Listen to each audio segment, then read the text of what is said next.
Ravi de vous retrouver sur le plateau Radio Sport, sur le Salon des Sports et Parasport. Je reçois François Prétot. Salut François. Bonjour. Alors François, il est à la FF Vélo. On voit les logos évidemment. FF Vélo, Fédération Française de Cyclotourisme. Et il est chargé, nouvellement élu, puisqu'il y a eu un renouvellement de tous les élus l'an dernier, de croix de mémoire, il y a 10 mois. Et vous vous occupez, François, du handicap, de l'accueil des familles, etc. Et voir beaucoup plus au sein de la FF Vélo. Oui, voilà. Je suis président de la commission Famille et Inclusion. Dans la commission Famille et Inclusion, vous avez l'accueil des familles, l'accueil des personnes en situation de handicap et l'accueil pour tous. Voilà, parce que quand on fait du vélo, quand on est adhérent et qu'il y a des clubs, il y a près de 3000 clubs à la FF Vélo, eh bien, ça n'est fermé à personne. Et non, c'est ouvert à tous et accueillir les personnes en situation de handicap, ça permet aussi de les sortir de chez eux. Il y a beaucoup de personnes en situation de handicap qui restent et qui n'osent même plus partir. Et le fait de les recevoir, en fait, ce sont des personnes comme les personnes valides. Dans notre travail, c'est surtout l'inclusion. On ne fait pas de différence. Et quand vous avez une personne non-voyante qui est sur un tandem, en général, la différence, c'est que vous y voyez que la roue arrière, parce qu'il roule très très bien. Il roule très très bien. Je l'ai déjà interviewé. Il y a quelqu'un qui était sur votre stand hier de mémoire. Oui, Christophe. Comment il s'appelle, Christophe Christophe Derouet, qui était ancien président de la STARP. C'est un gros club parisien. Ils ont une vingtaine de tandems. Et il a créé aussi le site handivélo.fr qui donne l'accessibilité à tout ce qui se fait au niveau handicap à vélo. Oui, alors je l'ai vu pédaler là, dans une semaine fédérale, je ne sais plus laquelle c'était, de la FF Vélo. Et c'est impressionnant parce que lui n'y voit pas, mais il a quand même les jambes.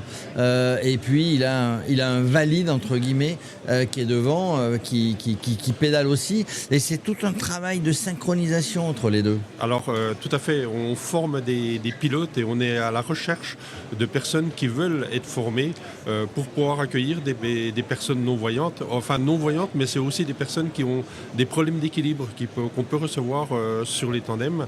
D'accord, donc il faut celui qui est pilote devant, il faut qu'il ait l'équilibre pour deux.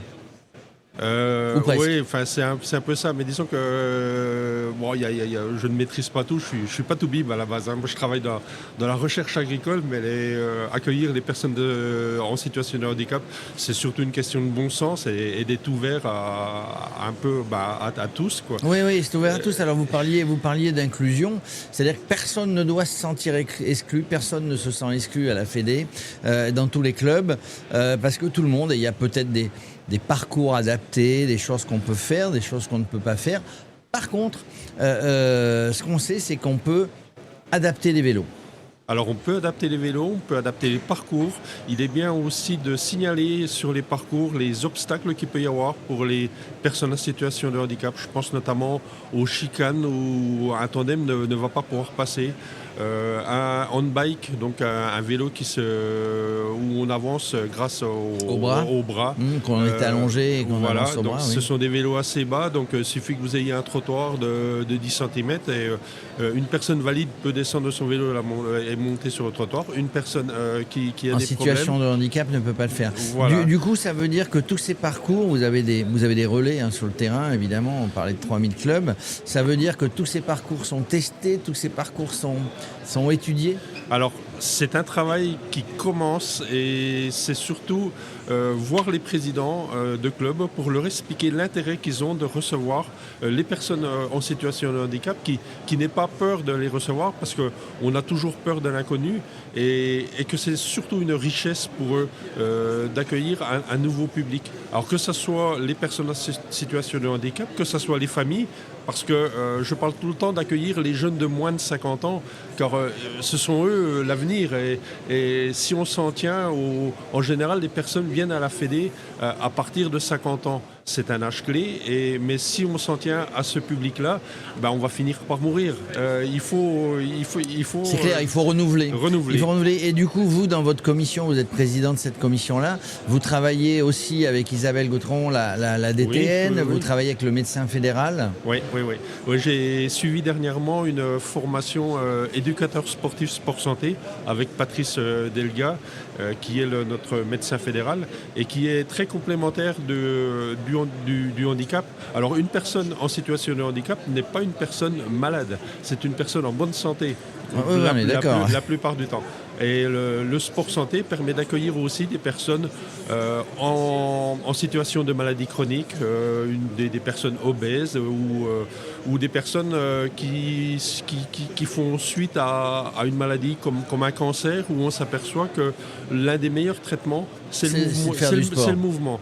Et reprendre l'activité. Le vélo a l'avantage d'être un sport porté et qui permet d'être un sport doux, entre guillemets. Pour la reprise du sport.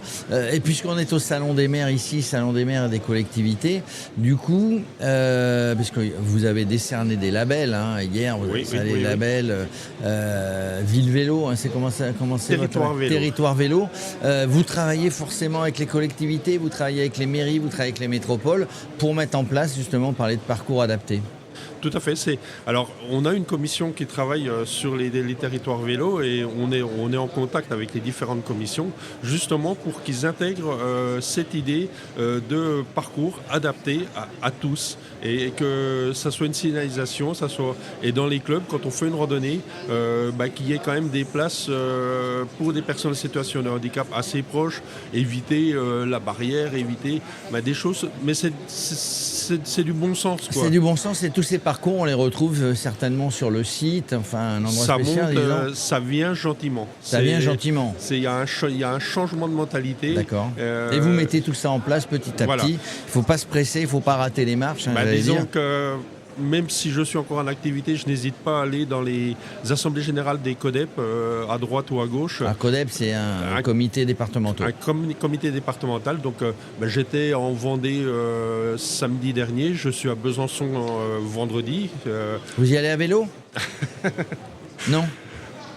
Alors, on ne peut pas tout faire à vélo. J'aimerais bien. J'ai fait des très longues distances il y a quelques années. C'était pas piège, c'était Non, mais oui, j'ai bien compris la plaisanterie. Mais ça m'est déjà arrivé de faire des Brest-Strasbourg ou autre, donc je n'ai pas peur de faire des longues distances. Et je suis adepte aussi du cyclo-camping. Les Brest-Strasbourg, c'est ce qu'on peut appeler les diagonales. Ça, vous avez quelqu'un qui s'occupe de ça, ultra-distance et diagonales chez vous. Oui. Comment il s'appelle déjà? Stéphane Gibon. C'est le plus jeune de la bande, il est de Normandie, lui, Stéphane Gibon de la Manche, je crois qu'il est là-bas. On a deux jeunes dans l'équipe qui ont 38 ans, donc Stéphane qui s'occupe des longues distances et Aurélie Henry qui s'occupe des jeunes. Et voilà, la relève est assurée, vous êtes là, vous avez un mandat de, 4 ans, 5 ans 4 ans. 4 ans, peut-être que ça ne sera pas suffisant, mais en tout cas, vous mettez des choses en place, c'est pas nouveau parce que la Fédé s'est toujours intéressée à tout ça, mais voilà, ça demande du temps, ça demande des moyens, il faut mettre en place et en tout cas, on sait qu'aujourd'hui, à la FF Vélo, on accueille les personnes en situation de handicap, il y a les parcours, il y a les clubs, il y a les régions qui s'en occupent. Merci, je recherche votre nom, François Bretteau, comme vous venez d'arriver, je ne les connais pas tous. Merci François Bretteau, vous êtes responsable de la commission, président de la commission accueil des familles, sport, handicap, c'est ce que vous m'avez dit tout à l'heure, au sein de la Fédération française de cyclotourisme, la FF Vélo. Merci François. Merci à vous.